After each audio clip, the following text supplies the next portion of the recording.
E é um grande prazer estar com vocês nesta noite, repito isso. E hoje o meu objetivo é falar da igreja como uma família. Amanhã nós vamos ver como que a família é o núcleo da igreja.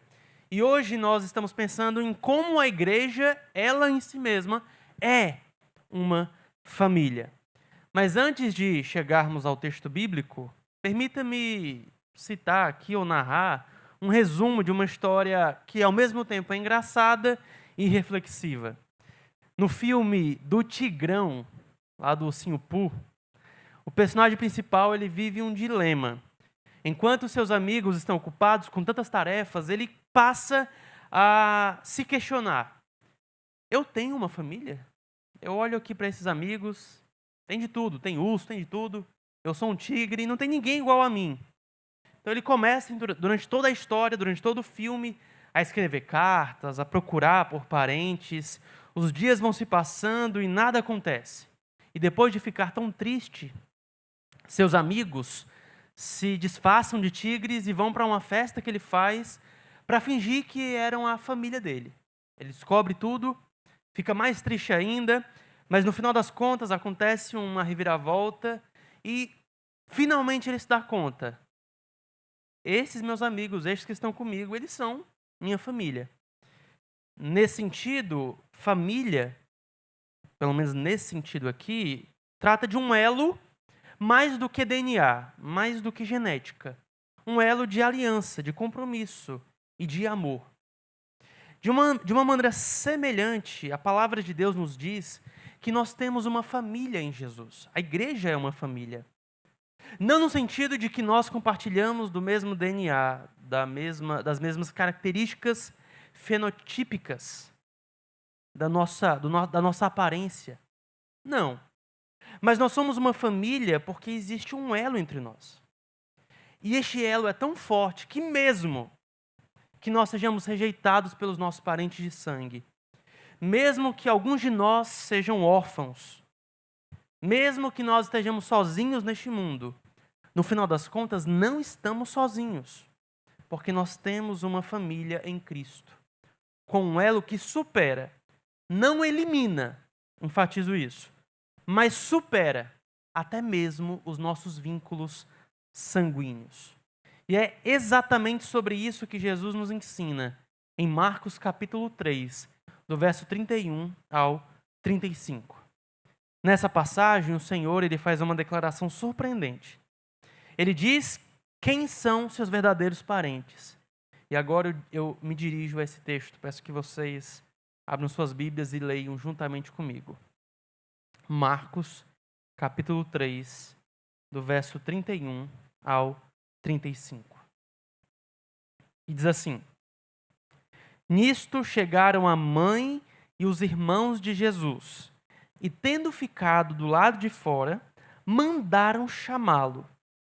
Muita gente estava ao redor de Jesus, e alguns lhe disseram: olhe, a sua mãe, os seus irmãos e as suas irmãs estão lá fora, procurando o Senhor.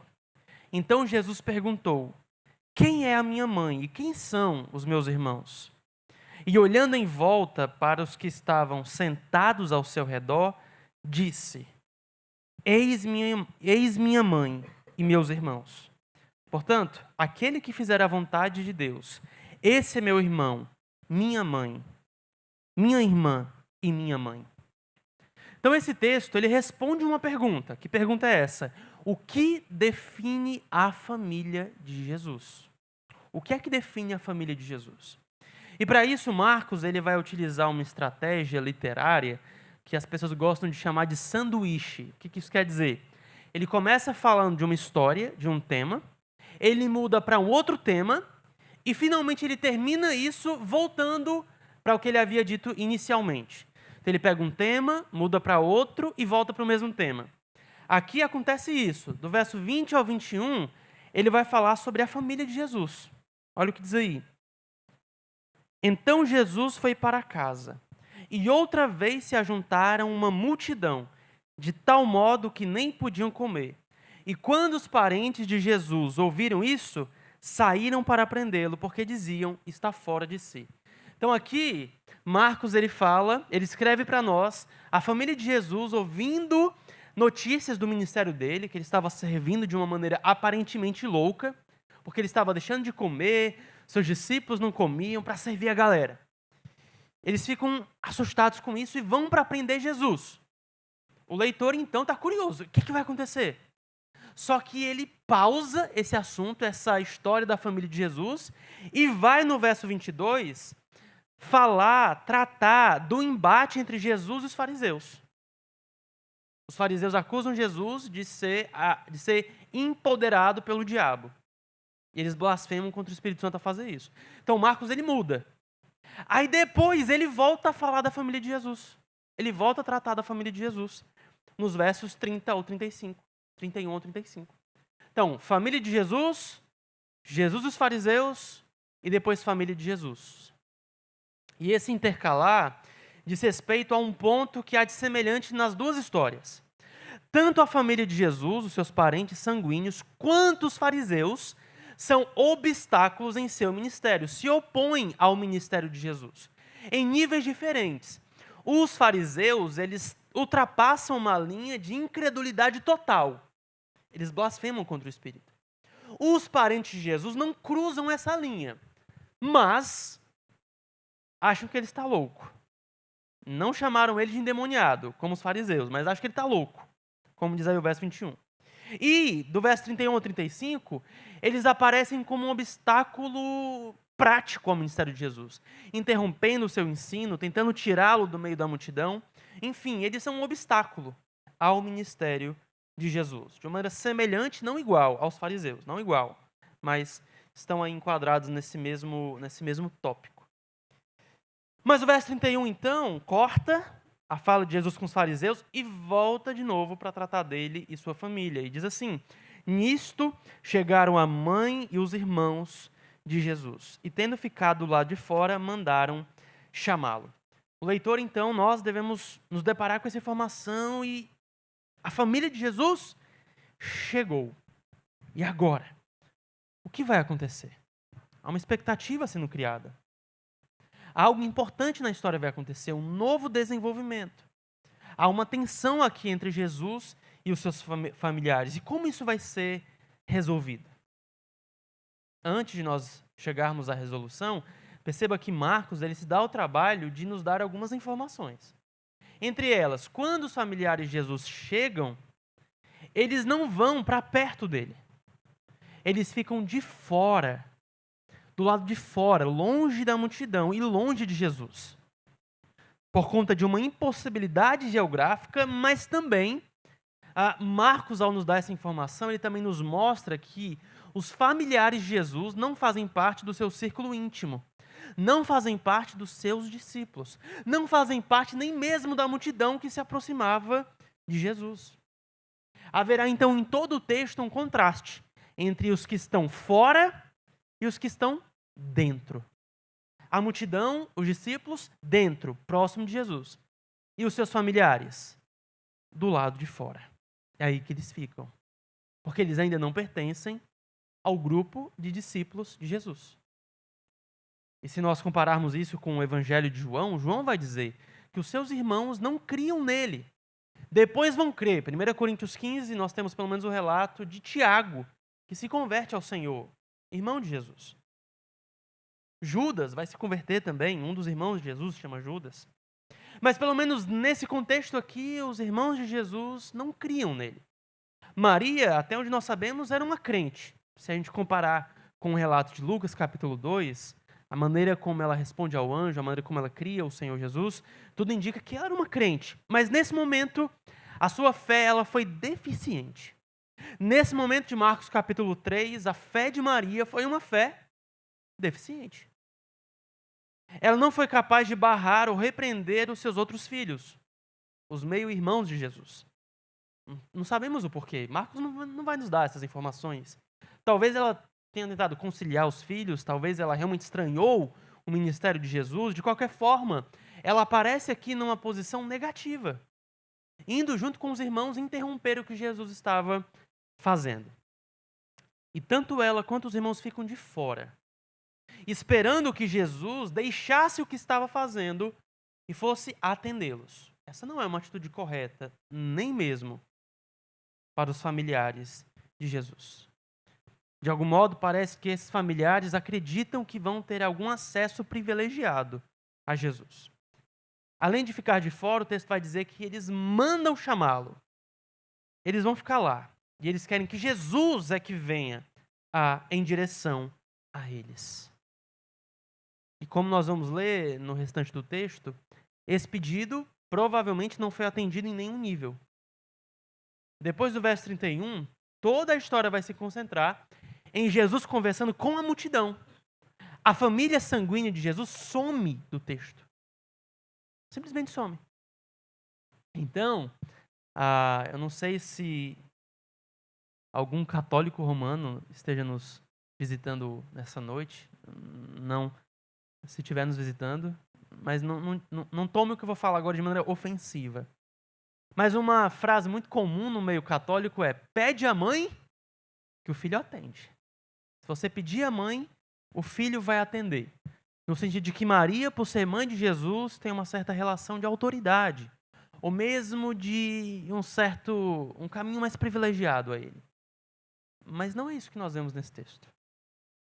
A mãe pede e o filho não atendeu. Jesus não atendeu o chamado de sua mãe e dos seus irmãos. Nesse episódio, a mãe falou para ele vir. E ele não foi. Não porque não tivesse consideração por sua mãe e seus irmãos, mas porque quem manda é ele. Ele é o Senhor. E age quando quer e do jeito que quer. E por isso ele contrariou mesmo a sua mãe. Porque ele não pode ser manipulado por ninguém. Nem mesmo pelos seus parentes. Ele não é um gatinho domesticável, mas um leão indomável. É ele que está no controle. Então, uma vez que ele começa o seu ministério e começa a exercer a autoridade que é própria a ele que é o Senhor, mesmo a sua mãe deve se submeter a ele. Não há exceção. Todos devem se submeter a Jesus, mesmo seus parentes mais próximos. E a ironia do texto é que aquelas pessoas que estavam em volta dele estavam um passo à frente dos seus familiares. Porque já estavam se submetendo a ele. Estavam à frente de Maria. No texto, não é Maria que está um passo à frente. A ironia do texto é que aquela multidão está mais próxima a Jesus, naquele contexto, do que Maria estava. Aquela multidão goza de uma proximidade maior a Jesus. Então, como o Senhor vai dizer mais à frente, o que de fato importa, o que define a família de Deus é fazer a vontade de Deus. E para isso nós não precisamos de intermediários para chegar até Jesus. Afinal, Ele mesmo é o intermediário entre nós e o Pai. Por isso nós podemos e devemos ir a Ele diretamente, como a multidão foi. Que não só não dependeu de Maria, como estava à frente dela.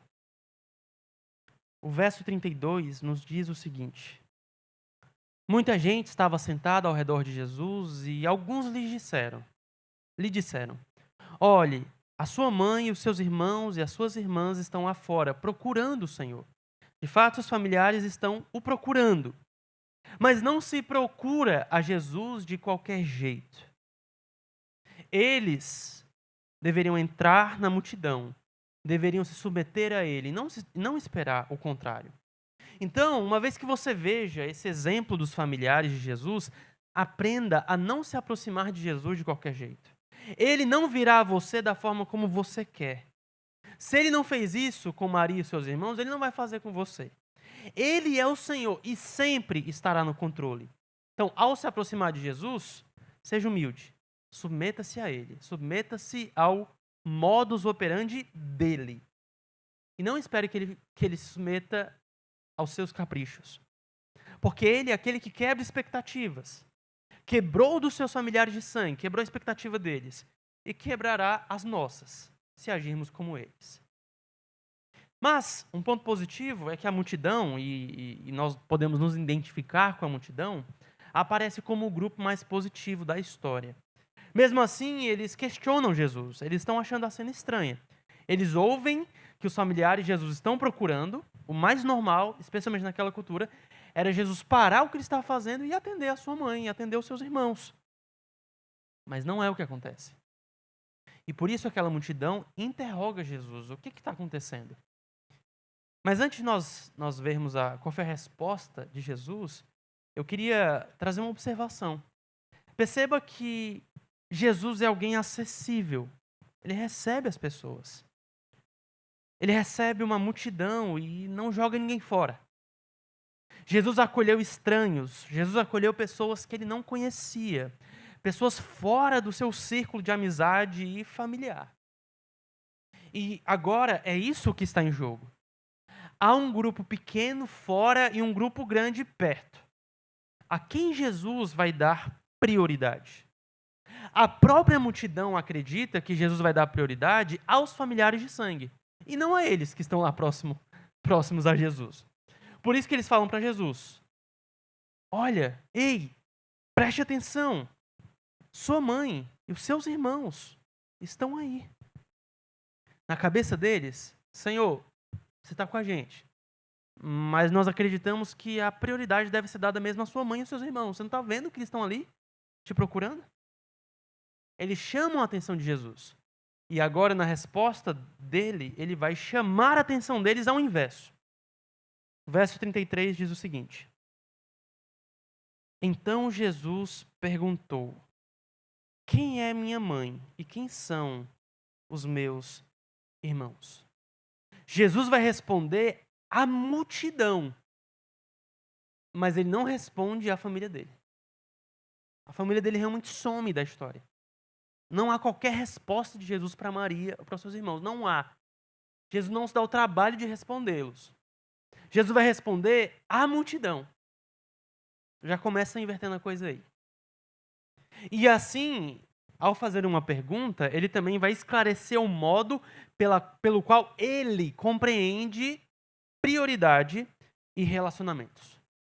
O que é prioritário para Jesus? Para ele, quais são os relacionamentos que mais importam? Esse é o ponto. Jesus aqui não perde o foco dele, ele não deixa de fazer o que estava fazendo. Ele não pausa o seu ministério, ele não deixa de atender as pessoas que o estavam buscando, porque ele sabe de suas prioridades. Ele sabe a quem ele vai entregar sua atenção e o seu tempo. Aqueles que estão em aliança com ele, aqueles que se juntaram a ele, aqueles que mesmo que estivessem longe foram aproximados.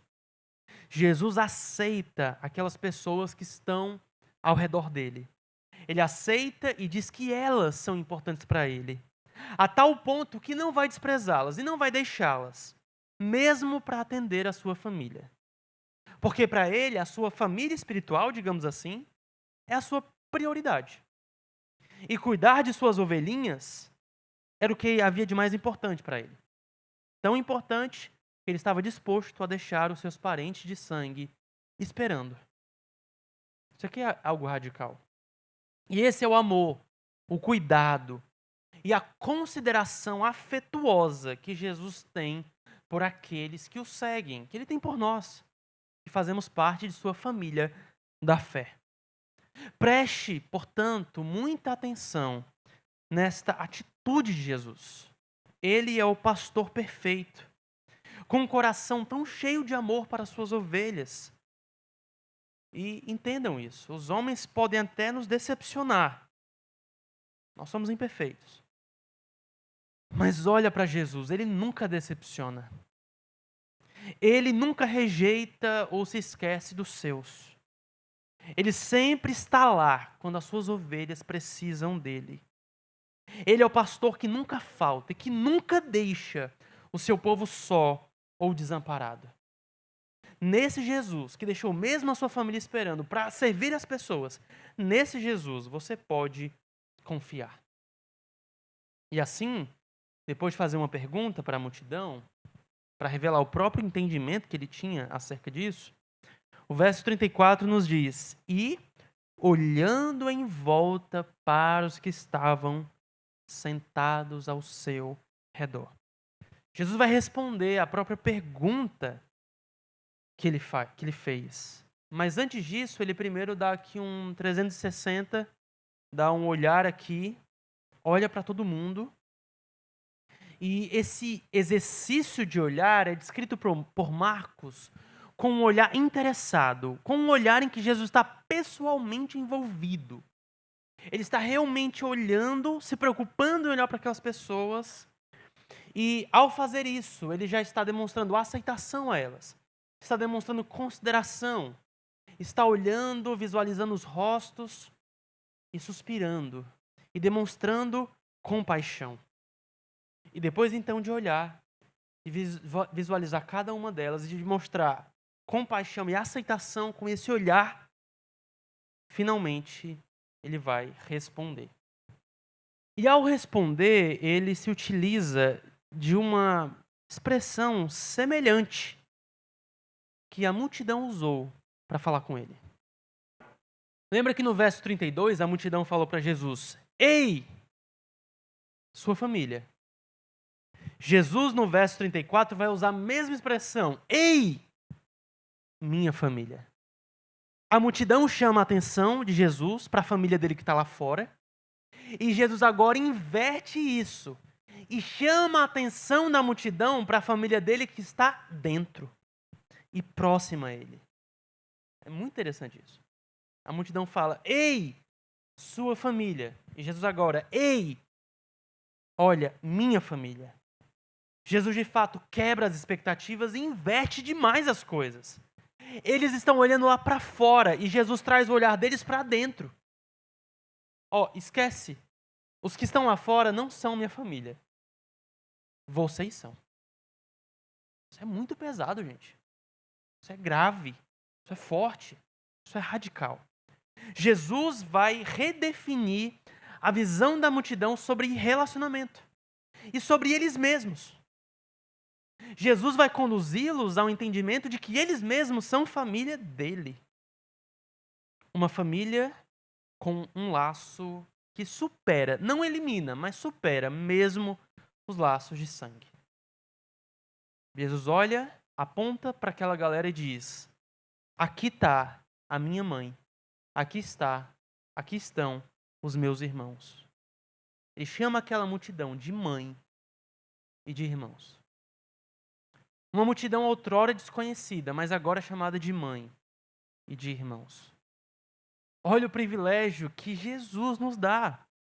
Ele nos torna tão próximos dele que, mulheres crentes, Jesus considera vocês como irmãs e mães para ele.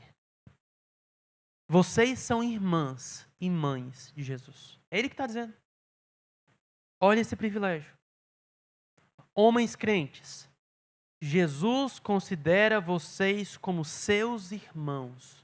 Vocês são irmãos de Jesus, adotados pelo Pai. Nós somos uma família unida a Jesus. E nessa família existe verdadeira igualdade. Não existe uma casta superior de crentes que estão acima ou mais próximos a Jesus do que outros. Não. Pois mesmo a mãe de Jesus não foi colocada nessa categoria diferente. Jesus pega o conceito de mãe dele e democratiza para os seus discípulos. Todos vocês são minha mãe. Maria é mãe de Jesus no sentido físico. Sim, ela foi um instrumento que Deus utilizou para a encarnação do Verbo. Amém. O Deus homem nasceu de Maria. Sim. Mas Jesus pega esse conceito de mãe e amplia para incluir não só Maria, mas todas as mulheres crentes que estão aqui. A mesma coisa ele vai fazer com o conceito de irmãos. Jesus tinha irmãos segundo a carne. De fato. Não por meio de José, mas por meio de Maria. Mesmo assim, ele vai ampliar, democratizar, digamos, esse conceito de irmão e falar: todos vocês são meus irmãos e irmãs. Nós, então, como igreja que estava sendo preparada aqui, mas que foi fundada de fato no dia de Pentecostes, nós, como igreja, somos a família de Jesus. E isso é compartilhado para todos os crentes. E esse é o maior privilégio que existe. Não há nada mais importante do que isso. Não há nada mais importante do que pertencer à igreja. Não há privilégio maior do que pertencer à família de Jesus. Nós precisamos estar conscientes desse laço que nos une a Cristo e nos une uns aos outros. Esse texto aqui não é complexo. Ele é simples, mas é de uma simplicidade tal que nós não podemos esquecer. Somos família de Jesus. É isso. Essa é a verdade que o texto tem para nos dizer. É simples. Mas é uma verdade simples e gloriosa. Porque se nós levarmos isso às suas últimas consequências, então o nosso compromisso vai exceder o compromisso que temos uns com os outros, vai exceder o compromisso que nós temos com o nosso chefe no trabalho, com os nossos amigos lá fora, até mesmo com os nossos familiares descrentes. O laço que nós temos aqui vai superar até mesmo o laço que nós temos com os nossos familiares descrentes. Precisamos então aprender a pensar de acordo com o raciocínio de Jesus.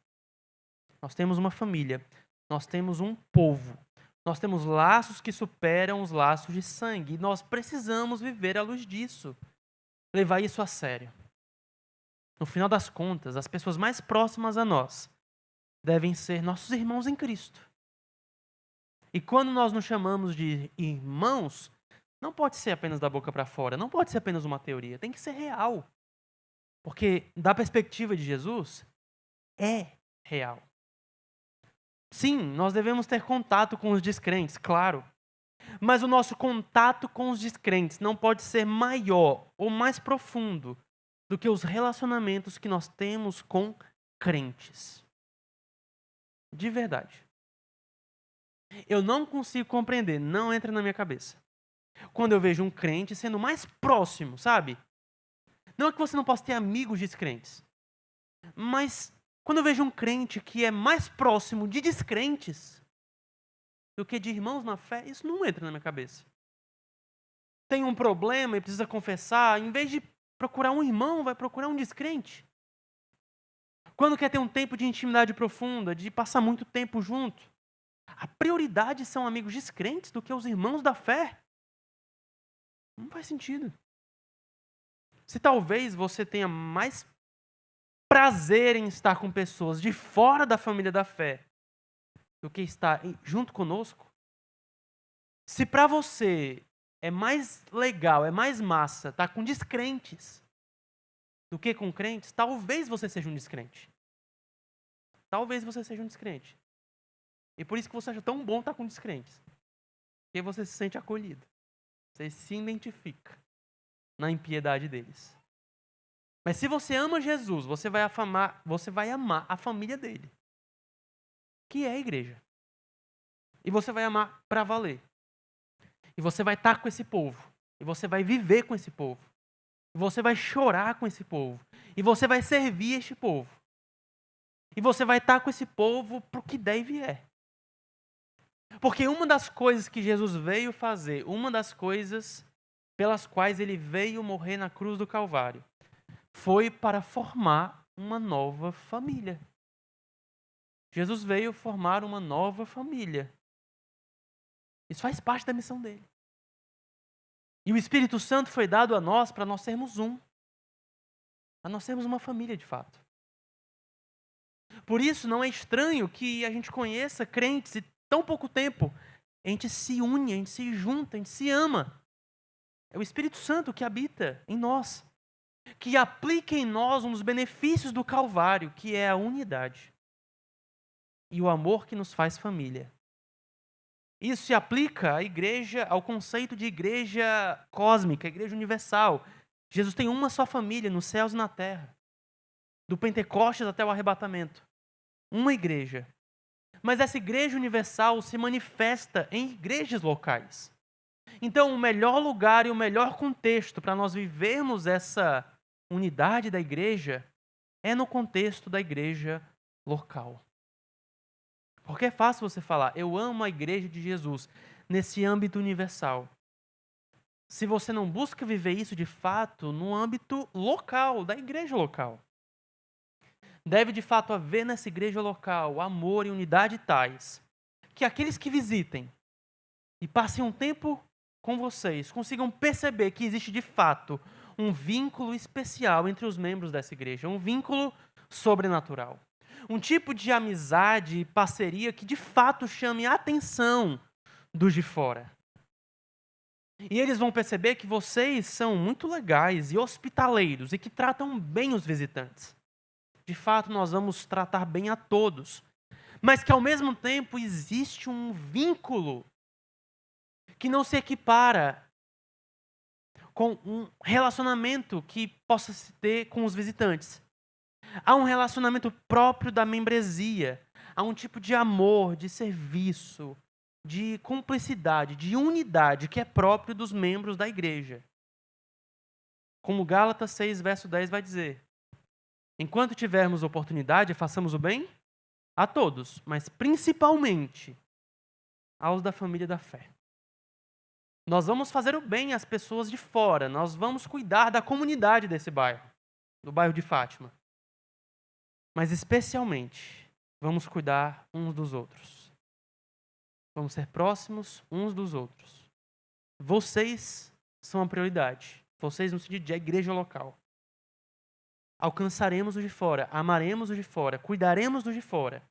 Mas a prioridade sempre será os relacionamentos dentro da igreja local. Essa é a prioridade, porque volta para aquela mesma questão. O que é que define a família de Jesus? O que é que define a família de Jesus? E o verso 35 vai nos trazer essa conclusão. Jesus diz qual é o critério que ele está utilizando para dizer o que ele disse. E o critério é esse. Portanto, aquele que fizer a vontade de Deus, esse é meu irmão, minha irmã e minha mãe. Aquele que fizer a vontade de Deus. Fidelidade ao Pai é o que demonstra que somos da família de Jesus. É o que nos evidencia como parte dessa família. Essa família tem um Pai. Jesus é o Filho por excelência. E todos nós somos adotados por causa dele. E ele só nos considera como irmãos se nós nos sujeitamos à sua vontade. E a vontade do Pai é que nós venhamos a crer no Filho. Crer no Filho para a salvação. Mas não crer de qualquer forma, crer com uma fé radical, que confia na obra salvífica de Cristo e que ao mesmo tempo se sujeita ao seu senhorio e que está disposta a viver agora debaixo do senhorio de Cristo. Fazer a vontade do Pai é crer em Jesus para a salvação, é se tornar um discípulo dele e crer com uma fé tão radical que nos leva às últimas consequências por causa desse compromisso com Jesus. Aqueles que creem em Jesus, inclusive, demonstrarão isso participando ativamente do seu ministério, da sua missão, em vez de ser um obstáculo a ele. Os fariseus atrapalham o ministério de Jesus. Sua família de sangue atrapalha o seu ministério, em algum sentido. Mas aqueles que fazem a vontade de Deus demonstram isso se juntando a Jesus na missão, em vez de ser um obstáculo a ela. E como isso é diferente de hoje, por exemplo, em que muitos dizem conhecer algo sobre Jesus. Só que são simpatizantes de Jesus e não há espaço na família de Jesus para simpatizantes. Aqueles que acham Jesus legal, que o admiram, que acham legal os seus ensinamentos, isso não é suficiente. Há um critério aqui. A igreja de Jesus, embora ela seja aberta a todos, ela não vai receber a todos. Ela é exclusiva. Ela é restritiva. Ela não é inclusiva. Palavra do momento, né? Mas a igreja não é inclusiva. Ela não recebe todo mundo. Mas entenda o que eu quero dizer. Quando eu realço o critério que o Senhor coloca, fazer a vontade de Deus, o Senhor não está falando de mérito. Não é mérito a ideia.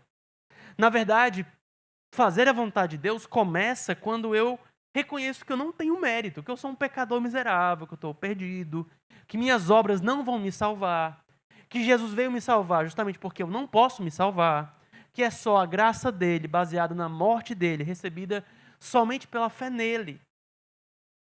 E quando eu tenho esse tipo de fé, eu vou demonstrar isso de maneira visível através de uma vida sujeita a Cristo. Eu vou me comprometer com o seu senhorio, as últimas consequências. Isso é uma fé viva. E essa fé viva e que se demonstra como viva de maneira prática é o critério, ou é a evidência que nos marca como parte da família de Jesus. É o critério de comunhão. Eu posso tratar alguém como irmão se essa pessoa de fato faz a vontade do Pai. Porque fazer a vontade do Pai é sinal que de fato ela é filha do Pai e foi adotada por Jesus. Esse é um critério de comunhão. A igreja não vai receber todo mundo. Os membros da igreja são aqueles que foram adotados pelo Pai por meio de Cristo e que agora vivem em obediência, não perfeita, mas progressiva, em obediência a Jesus, em resposta à graça que ele já ofereceu na cruz do Calvário. A igreja é composta por esse tipo de gente, pecador, miseráveis pecadores, mas que se sujeitaram ao senhorio de Cristo, que amam Jesus e estão dispostos de fato a abandonar os seus pecados para viverem progressivamente vidas que agradem ao Pai. E se alguém não quer mais isso? E se alguém do nosso meio, olha, eu não quero mais esse nível de compromisso.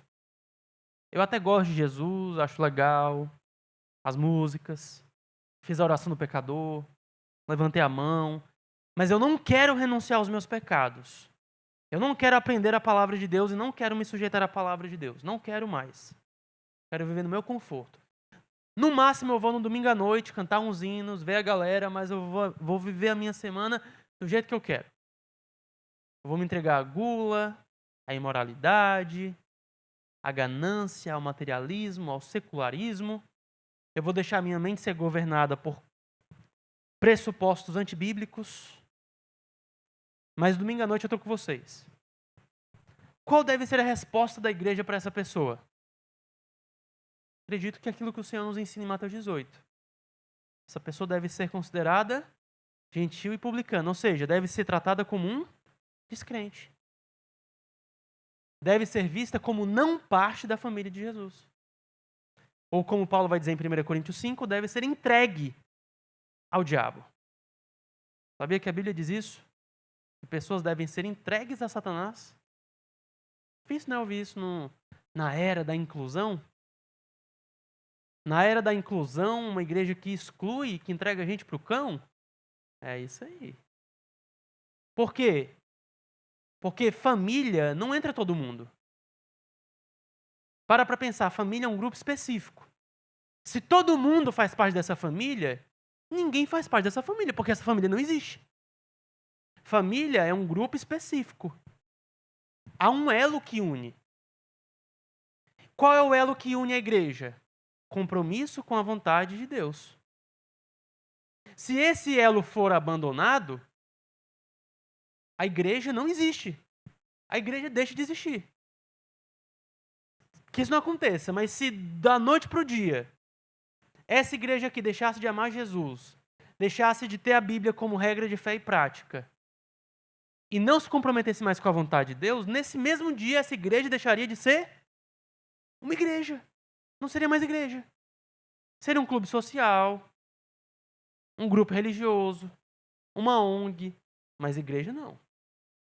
Porque o elo que une a igreja é esse critério que o Senhor coloca aqui. Compromisso imperfeito, mas real, com a vontade de Deus.